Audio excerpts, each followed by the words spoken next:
The topics and opinions expressed on the following show are solely those of the hosts and their guests and not those of W4WN Radio, its employees, or affiliates. We make no recommendations or endorsements for radio show programs, services, or products mentioned on air or on our web. No liability, explicit or implied, shall be extended to W4WN Radio, its employees, or affiliates. Any questions or comments should be directed to those show hosts. Thank you for choosing W4WN Radio. This is Beyond Confidence with your host, Divya Parekh. Do you want to live a more fulfilling life? Do you want to live your legacy and achieve your personal, professional, and financial goals? Well, coming up on Divya Parekh's Beyond Confidence, you will hear real stories of leaders, entrepreneurs, and achievers who have stepped into discomfort, shattered their status quo, and are living the life they want. You will learn how relationships are the key to achieving your aspirations and financial goals. Moving your career or business forward does not have to happen at the expense of your personal or family life, or vice versa. Learn more at www.divyaparekh.com, and you can connect with Divya at contact@divyaparekh.com. This is Beyond Confidence, and now here's your host, Divya Parekh. Good morning. Such a pleasure to be with you all. So folks, thank you to all of those who have got our books, Entrepreneur's Garden, Expert to Influencer, and others, because in this month of March, which is International Women's Month and also Women's Recognition Month, I am humbled to say that with your help, we were part of Kiva's initiative that 20,000 women were helped. So if you're thinking that, oh, I buy one book, how is that going to help me? It does. Every little drop adds up and can become an ocean. So folks, thank you, thank you, thank you. And for those who are looking to grow your business or looking to become an influencer, get our books and also help others. And as always, I'm going to call upon you to give 1 hour of your time. No strings attached every month.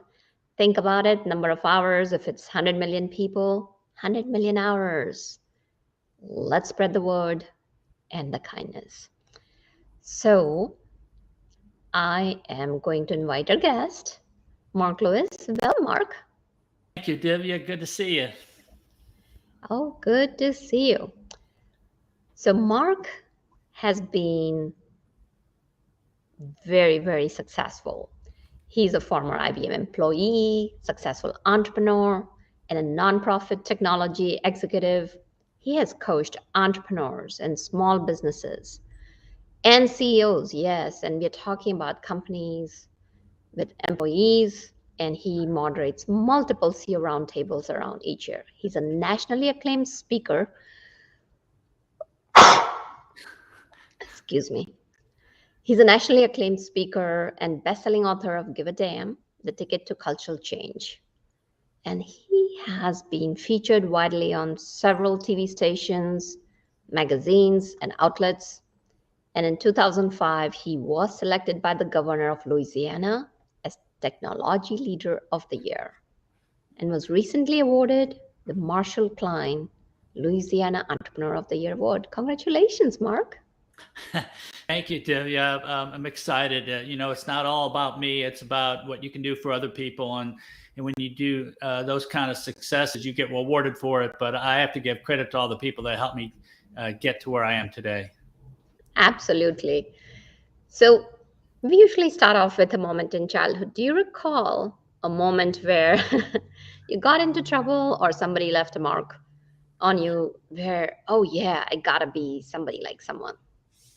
Well, when you say got into trouble, my sister, I have a twin sister. She was the one that usually got into trouble.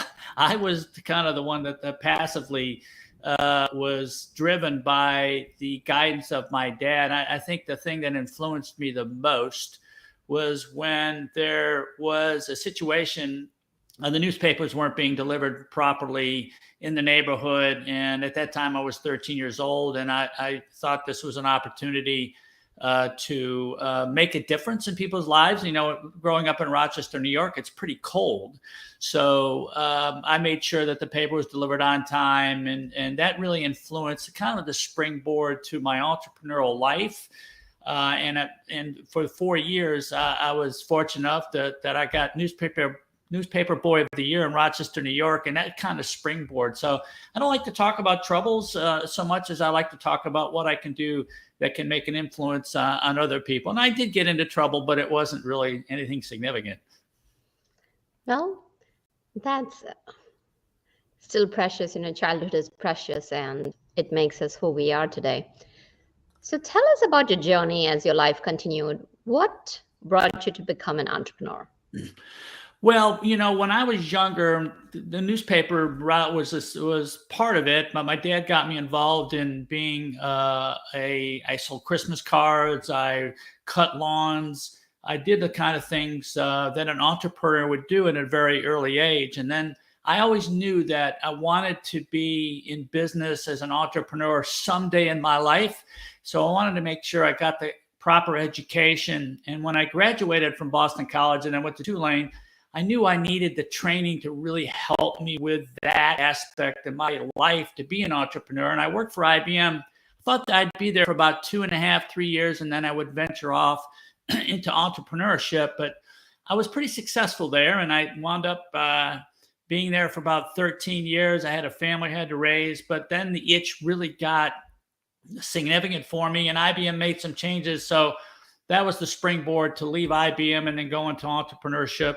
My first venture into it was pretty bad, actually, because I started with a guy that I knew that I really believed in his project. But after 2 months, I was out the door, had nothing to do. And then I started the internet company really by chance and by luck. Oh, well, we all have such detours in our lives and all the journey. And as you became entrepreneur, I know you like to work with CEOs. What was it that drew you towards that? Well, I generally had this need as a salesman for IBM to really help people with their wants and their needs. And so as I learned more about salesmanship and fulfilling those needs, I wanted to do it kind of at a higher level. That higher level was, well, if I could start a company and run a company and really provide those kind of aspects of fulfilling needs and wants and desires and making other people successful, then you in turn would be successful. So I gradually kind of moved up the scale to be able to do it. And then I was at the top of the scale, and I was able to make sure that we could do the kind of things that could be successful. And it was very rewarding, very, very fulfilling. And of course, you can't do it by yourself. You need to do it with other people. And I had the fortunate aspect of having other people in higher roles and letting them do their job that helped me become successful and the company successful. Well, that's very powerful. So, what happens is that when you're a CEO, you're right there at the top of the food chain, so to speak. And it can be lonely. There are a lot of people, CEO should do this, CEO should do that. And because they're so lonely at the top, why do you think it is good for them to learn from other CEOs? Well, you make a really good point. Lonely at the top. Who do I look to if I have a concern? And typically you could go to lower management, but who are the other people that are out there that can assist you and help you and provide you with good ideas? So when I started doing the CEO Roundtables, I found that network of people engaging together to provide best practices, to provide ideas that you typically wouldn't get at a lower level, but get at the higher level and the executive level. And that sharing of information and best practices and collaboration and outreach really found it beneficial for CEOs to have a resource of other CEOs that they could choose and reach out to ask them specific questions that they normally wouldn't be able to get. And that's where that collaborative, what I call, it's almost like a board of directors that you can collaborate and work with other people and get their ideas that you can implement and make your company even more successful. That's definitely right. It's, you said it, and nothing like having a group thing, because when you have a group of decision makers coming together, it creates that trusted environment where they can open up and where they can safely explore their business and personal issues. So there are so many times what happens is that CEOs work in the business rather than on the business. Could you give us some insight in that? Yeah, in my several years of moderating roundtables, I've found out it's really a key ingredient. A lot of CEOs, when they start a business, they're involved in the day-to-day operations. That means what they're working in the business. They pretty much do everything. And then as you start growing and getting bigger, you can't do everything. And so sometimes CEOs get lost in oh, I can do this better than anybody else. But that is a fallacy. You can't think that way. You got to be able to delegate. So when you work on the business, it means you work on the strategies, the business development, what can be done from a strategic standpoint to develop the business further, and making sure that you're now doing the things that take this business to another level. It's called a paradigm shift. So typically, as you get bigger, you have to shift your thinking. And it's very difficult for entrepreneurs to be able to do that. Shift your thinking to working on strategies, business development, everything from a business functional standpoint that you delegate to other people, and you create those strategies, you monitor those strategies, and it involves a lot of different things to be able to get to that next level. Absolutely. And that next level is always requiring additional work and additional strategy, because, as they say, professionals talk about logistics and strategy, and amateurs talk about tactics. So now, as they are developing their strategies, it's also important that using those strategies, they set the right goals. So tell us, what's a good way to set goals that they can be achieved? Not only set them. Yeah, and one of the things first that any CEO might need to do before they set their goal is really to create a mission and a vision statement. Those are really key ingredients that everybody within the company can understand what the mission and the vision is. But after you set that mission and vision statement, goals are just probably the most important thing that a CEO can do. And these goals, and I think, have to be both personal and business. But when you set business goals, and it could be how much revenue are we going to generate over the next year? Or what's our profit objective? What's our goal in terms of, do we reduce expenses? So when you set these goals, and I'm all about transparency, you communicate these goals to the employees within your company so they all can help you get to those goals, and then you monitor those goals. Goals have to be specific. They have to be SMART, what I call specific, measurable, attainable, realistic, and timely. And then the key component on that is to make sure that you measure where you are relative to that goal, to those goals, and then you pivot accordingly depending on the economic environments and depending on a lot of other factors, and then you achieve those goals. And that's really important to do. Absolutely, because what cannot get measured cannot be done and cannot be improved. So That's as true. we talk about it, the goals can be specific and SMART goals. What are a couple of elements that can make them such that the achieving of goals will be successful? Well, I think it's about, from an achievement standpoint, is having all your employees be together. I think every employee needs a specific goal, and those goals are to be measured. So what you do is you come together as a family atmosphere, a cultural atmosphere that all agree that this is the goal we want to achieve. And then if you achieve that goal, what's really, really important is that you reward the employees for the achievement of that goal. So they're all part of it. And when they meet that goal, they get rewarded for it. One of the biggest goals that I think most entrepreneurs fail to realize is what we call the BHAG, which is a big, hairy, audacious goal. And that BHAG is typically 5 to 10 years out. Where do I want to be in 5 to 10 years? And how do we get there? So you let's say you do a 5-year goal. We're going to double our company in 5 years, and you work backwards. year by year to see what we need to do to get to that eventual BHAG. It could be an exit strategy, it could be whatever it may be, but the long-term goals, then the short-term goals, and then you measure them on a monthly basis to see where you are headed for those goals. That's really a key component in any company success. That definitely makes sense. You hinted upon culture. So share with us what makes a good company culture. Culture for me is such an important, I think it's the number one key in any business environment. And what you want to have is a culture where everybody works together. They're going towards a common goal. They're rewarded. They feel like they're part of an organization that can be successful. And I always say you have to have the right people within your organization, because if you have what I call a C player and you tolerate a C player, it's the best way to lose A players. Those people are really doing well.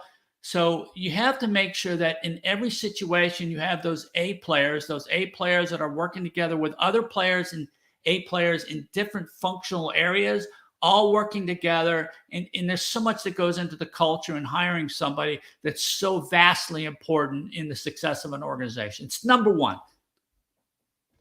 Absolutely. So now you brought up hiring. So that's fascinating how we are talking about different things and one thing leads into another and how everything is integrated and interconnected. So when you talk about hiring is such an important point, and so many times what happens is that people spend a ton of time and energy and money and interviewing people. You bring somebody on board and then you find that that person is not fit for the culture of that company. It's not that that person is not good, but it's not the right fit.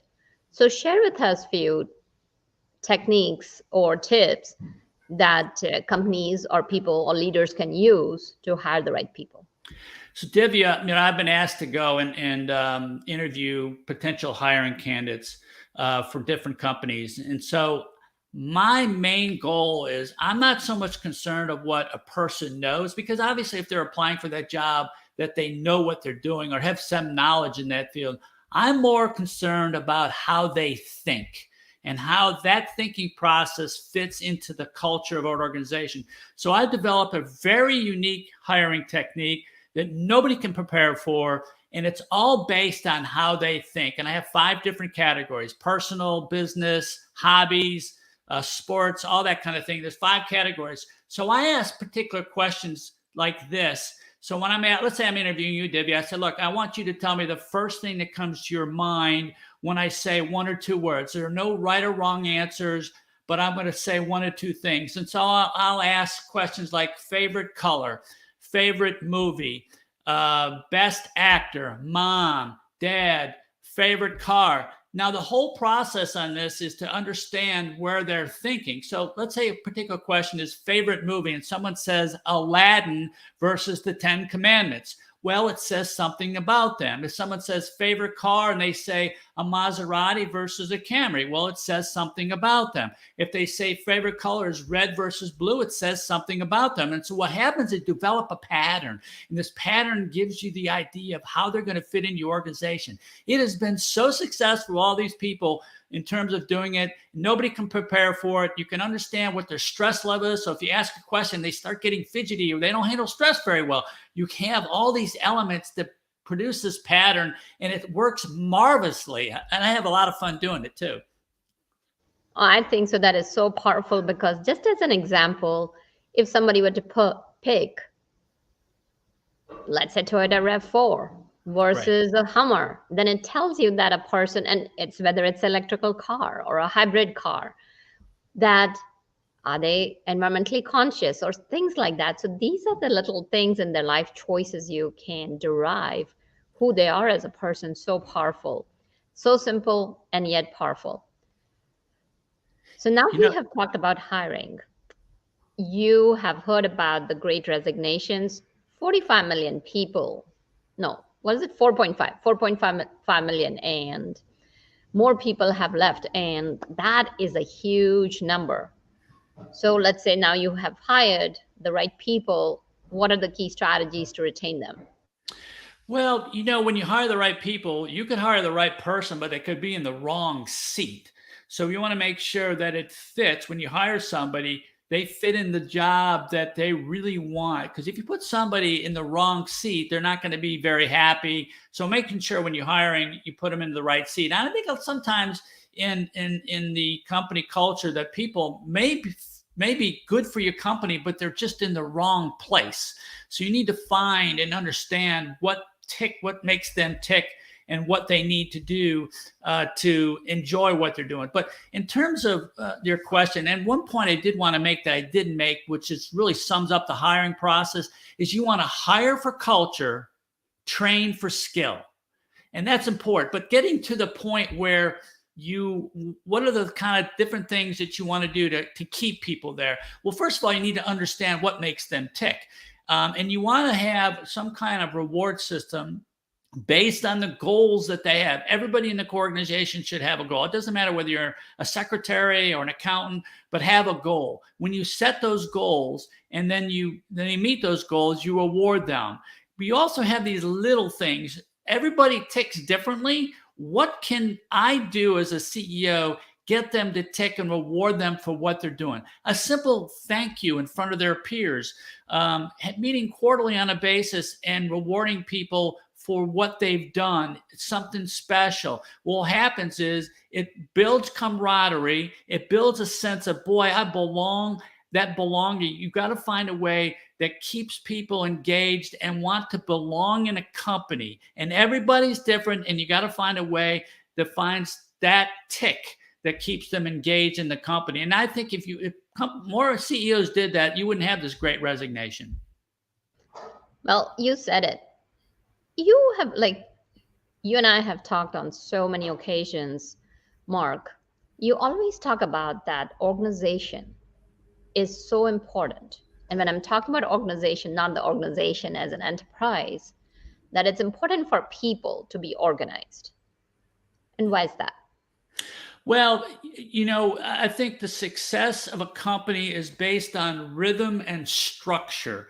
When you have structure in place and you have a rhythm in place, and that rhythm and structure coincides, then people understand what they need to do to make successful. It's like you could drive a car. If you're going to go to, let's say I'm driving from Baton Rouge to Vancouver, and you just get in your car and go, well, what path do I take? I mean, how do I know? Everybody has a path and they drive that path to get to wherever they want to go. That's the path that people need to have in terms of structure in an organization to be able to meet their goals. Because when you have a goal, you got to have, what am I going to do to make this goal? And then, of course, if there's an accident in the road, you got to deviate from that path. Same thing. When you have rhythm and structure, you got to deviate the path in case something happens that you need to go around and then adjust accordingly, or what we call pivot accordingly. But structure and rhythm within an organization is the key really to success and engages everybody. Absolutely. So now you have talked about so many different areas. We have touched upon multiple areas. And now let's talk about some finances. We can have the soft skills, we can have everything. And yet there are so many companies that will not look at their finances and cash flow. So what are the key elements that the company should be looking at? And I'm not talking about the big companies, because sure, the question would not be relevant there. I'm talking about more like small businesses who are doing couple of millions. Right. Well, I think it gets to monitoring your results. I mean, this is what we call key performance indicators. So you want to know what your KPIs are, and the KPIs can be financial. So every month you look at the finances, okay, where we are, where do we need to adjust, how are we doing in this area?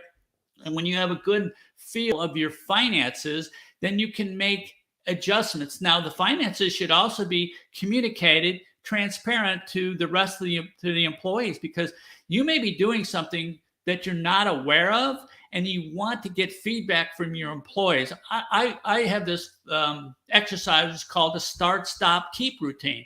What do we need to start doing that we're not currently doing?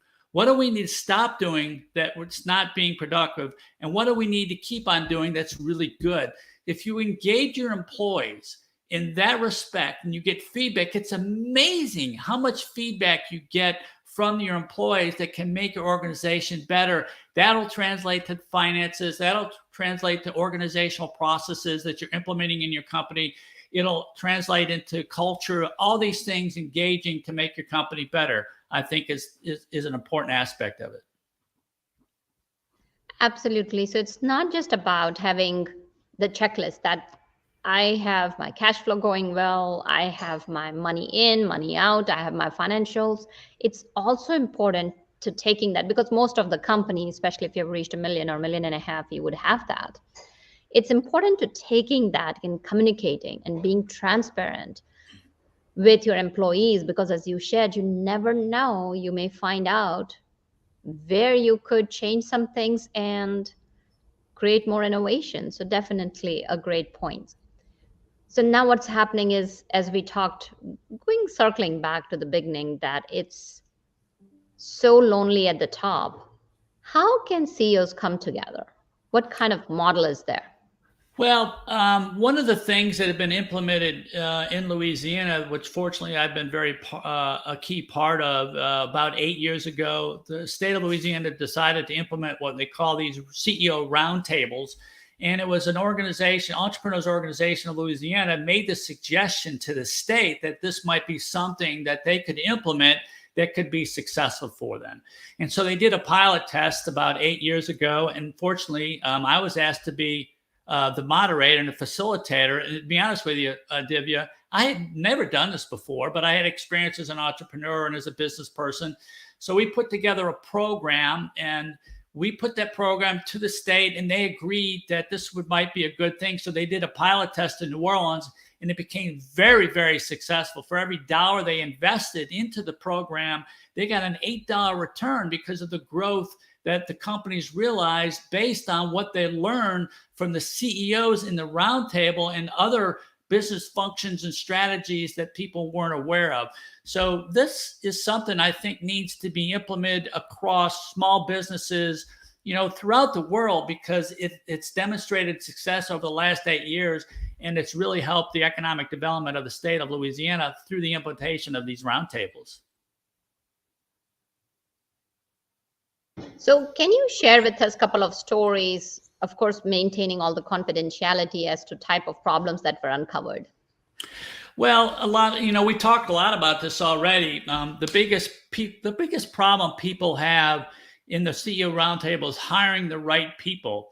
And the biggest problem that, I do an exercise within the CEO Roundtable, and the question is, everybody has a decision to make, but they put off making this decision for whatever reason.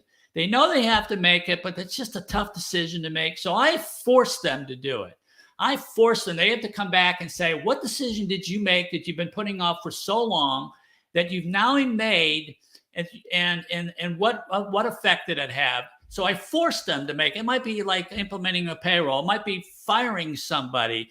It might be whatever it may be, but they came back and made that decision. And every single time that they make a decision they've been putting off, their main comment was, boy, I wish I had done that years ago or months ago. So we have to learn how to make decisions. We don't want to hurt anybody, but it's what's in the best interest for the company and the employees in making that decision. Absolutely. That definitely makes sense. So tell us all this knowledge that you have pulled together, and how are you taking that and creating a pathway for others? Well, it's interesting you bring that up. Based on my experience over the last 8 years in putting together a roundtable series, I decided that I wanted to create a CEO playbook. What could I put together that business leaders could help other CEOs implement a program? It's like a playbook that a coach has, whether a basketball coach or a football coach. Every coach typically has a playbook, an implementation strategy per se. And I've developed 10 sessions over a year where people would all get together, CEOs would get together through a facilitator and implement this playbook. And it starts off with mission and vision statement, goal setting, best practices in human resources, financially speaking, lean organization. And I know I've left out a couple, but this playbook is designed to help CEOs implement strategies. But you know what's best about this? They get together 10 sessions out of the year and they collaborate on all these different business functions together. And they learn so much from other CEOs, what they can come back and implement. They also learn about how to handle certain situations that other CEOs have successfully handled. And it's just been a godsend. So I decided to say, look, well, we need more of this. We need to put this together so other CEOs can implement it and be successful and help them accelerate their growth.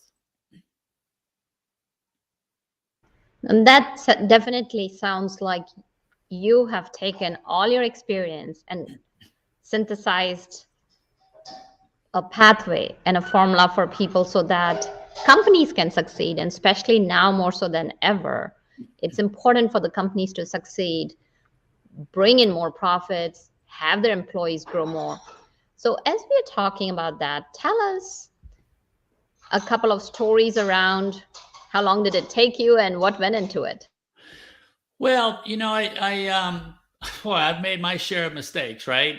In my entrepreneurial years. So I wanted to have the ability to share my experiences and what I've done as an individual, and then hopefully transpire this knowledge into strategies and success mechanisms for other CEOs and other business leaders to implement. So, you know, in my life, I've been very fortunate. I've had a lot of great direction, a lot of training. My dad has been very influential in what I've done. And why can't I take these shared experiences, what I've done, to help other CEOs become more successful and accelerate their growth?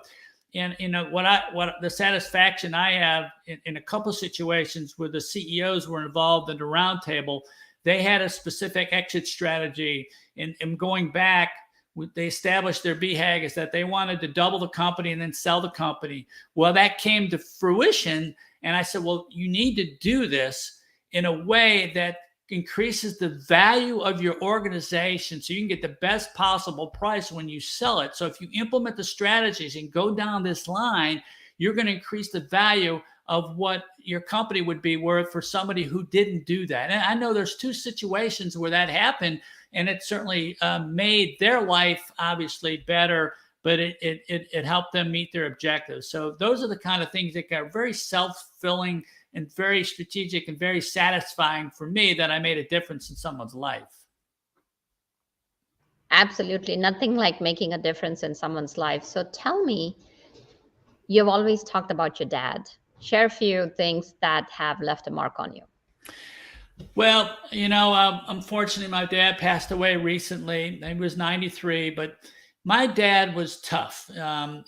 It's called tough love, you know, and so what you want to do is, when I do some of the things for other CEOs, I think about the tough love that my dad gave me, and understanding that some of these things, geez, I just didn't want to do it. I want to go down the easy route. I wanted to do this, but he taught me over and over again how important it is to do strategies. But most importantly, he taught me what it would be like to have empathy for people, understanding what their needs are, fulfilling those needs, giving them direction, giving them recommendations of what they need to do differently, or recommending them to other people.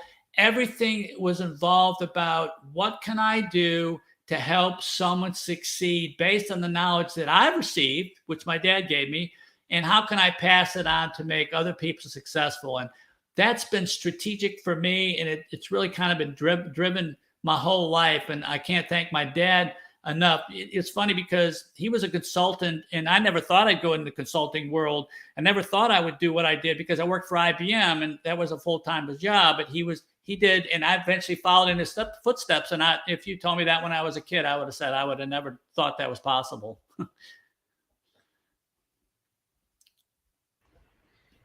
Yeah, sorry for your loss. It doesn't matter how old they are, they leave a gap in your life that can never be filled.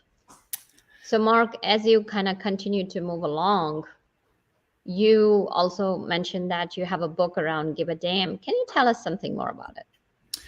Divya, I have, if you told me 10 years ago I was going to write a book, I would have said, God, you're absolutely crazy. I didn't like English when I was growing up. I don't write very well, and I don't read because I'm so active that, I'm not a big book guy. But I found something going in society that really disturbed me.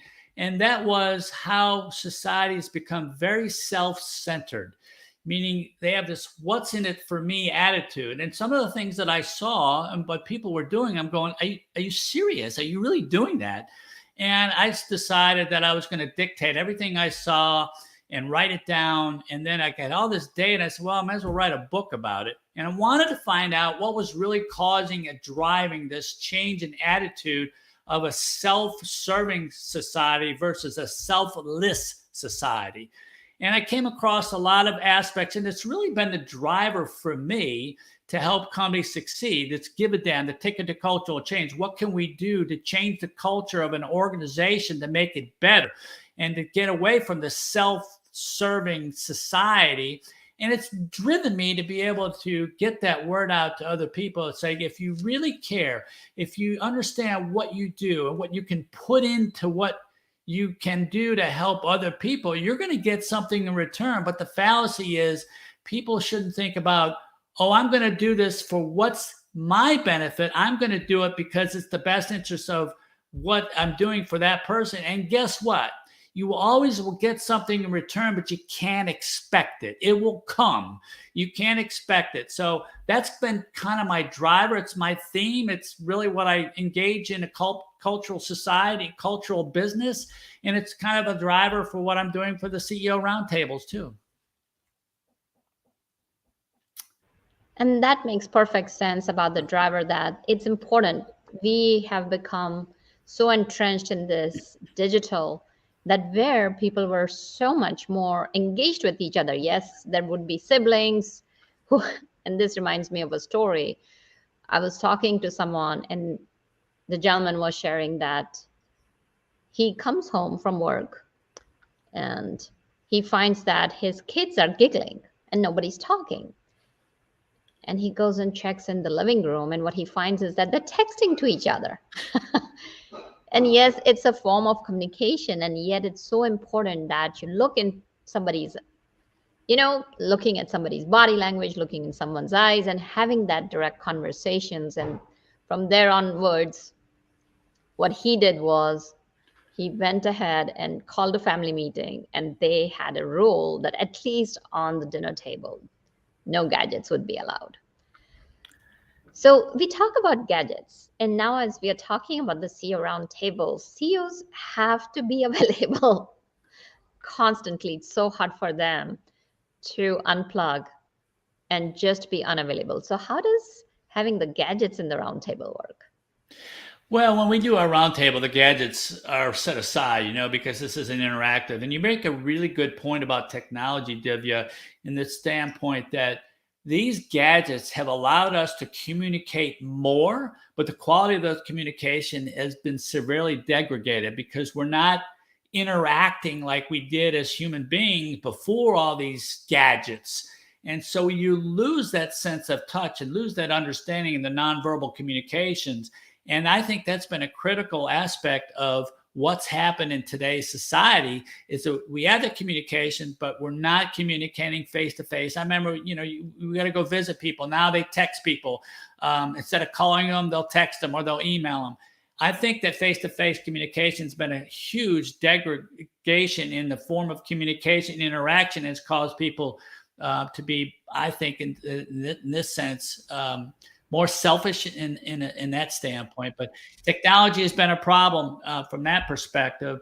And the gadgets in terms of the CEOs, obviously you want people within your organization to have the ability to reach a CEO. But if you don't, you got to cut back because there's certain levels of interaction that the CEO can't do these strategies of working on the business if they keep getting interrupted all the time. So the delegation that say, hey, go to your boss, and that might not be it's not the CEO, but go to them. but give them the empowerment to do the kind of things that they need to do for the company without them having to come to you. And if they do something that's wrong, hey, you empower them and they learn from it. It can't be something really drastic, like changing a strategy, but simple things that you empower employees, which is a key strategy too, to do the kind of things that's in best interest of the company is important without them having to come to you for everything, a little bit that they need. Absolutely, because when you are doing succession planning, that's how you groom the incoming person, that they're able to do the job that they would be taking on maybe a couple of years or 2 years or 3 years. And that's where delegation is so critical. So share with us how people can reach out to you and if they're interested in the CEO Playbook, because definitely from what you have shared, people could take that playbook and start their own roundtables. So where could they connect with you? Thanks, Divya, for asking that question. You know, I have a website. It's Mark Lewis, Lewis, LLC.com. You can see it at the bottom of your screen there. And I have different aspects. I've got my book up there. I've got the facilitator playbook, the CEO playbook that people can learn about what goes into that. I've got other aspects that, I do some consulting work as well. But the whole point on this is my driver is to help other CEOs succeed, but also have business leaders who are in the same position I am to take this playbook and implement it with other CEOs and create their own roundtable so they can help other CEOs succeed and accelerate the growth of their business. So that's a key component and driver for me, is to really help small businesses get to another level through business leaders who will implement a CEO roundtable for the benefit of their small business. Absolutely. So now if you were to leave our audience with few tips that they can take and implement in their lives, what might those be? Well, the first couple things comes to mind when you hire somebody. We talked about this: hire for culture, train for skill, making sure that CEOs work on the business versus in the business. When you're younger, typically you do that work in the business. And always think about what you could do to help other people succeed, with the idea that eventually it's going to benefit you. Because if you do these kind of things, you actually reduce your stress level. When you think about the things that you do for other people and it makes you feel good and makes them feel good, stress is a key detriment to the human body. If you can reduce that stress, and I've got a lot of statistics in my book that shows these kind of things actually reduce stress and you live longer, because when you do these kind of things that put a smile on your face, put a smile on the face of other people, everybody benefits, everybody lives longer. It's amazing what the human body will do when you do these kind of happy things for other people. It's just unconditionally unbelievable what effect it has. Those are the kind of tips that I would leave with everybody. Absolutely. That is fantastic. And are you ready for some of the hot seat questions? Yeah, okay, we'll do it, sure. So, some fun. Let me ask you, what's your favorite color? Blue. Definitely, that came right off the bat. Yeah. So let's say if you were to pick Mars or Venus, where would you go? And why? If I were to pick what? I'm sorry. If you were to pick one planet to go, Mars? One planet to go? I would probably go to Mars, only because it's closest, and I hear so many things about what's going on in Mars. That would be kind of cool. Absolutely. And if you were given one superpower that you could get, which one would it be? Flying, getting invisible? Boy, that's a good question. So my superpower would be to heal all the diseases in the world so everybody could live happily. I think that would be my superpower. Just let everybody not have any disease. I think that's the first thing that comes to mind. Oh, yes, and absolutely. Because I can definitely share that when you're feeling healthy, you can tackle anything, everything. So what a wonderful wish for everyone. And is there any last words of wisdom you'd like to share? No, I just want to say, thank you to you, Divya, for having me today. I would hope that some of my experiences might help improve the lives of other people. And I'm just looking forward to making a difference, significant difference in this world, to help improve it, to get people to give a damn about other people and how important it would be. And that just help society be more selfless versus selfish would really vastly improve the world today. And that's just kind of my driver at this point. That's fantastic. Thank you, Mark, for so openly sharing your wisdom with us, because I'm sure that the listeners have got a ton of information and a lot of value. So thank you for joining us. And of course, listeners, without you, the show would not be possible. So thank you for everything that you'll do for us. And thank you, Jason, for the technical support. Thank you, Divya. You were terrific. I appreciate you. You were terrific too, Mark. I really appreciate you as well. Thank you, folks. And we'll see you next time. Be well. Take care. Thank you for being part of Beyond Confidence with your host, Divya Parekh. We hope you have learned more about how to start living the life you want. Each week on Beyond Confidence, you hear stories of real people who have experienced growth by overcoming their fears and building meaningful relationships. During Beyond Confidence, Divya Parekh shares what happened to her when she stepped out of her comfort zone to work directly with people across the globe. She not only coaches people how to form heart connections, but also transform relationships to mutually beneficial partnerships as they strive to live the life they want. If you are ready to live the life you want and leverage your strengths, learn more at www.divyaparekh.com. And you can connect with Divya at contact@divyaparekh.com. We look forward to you joining us next week.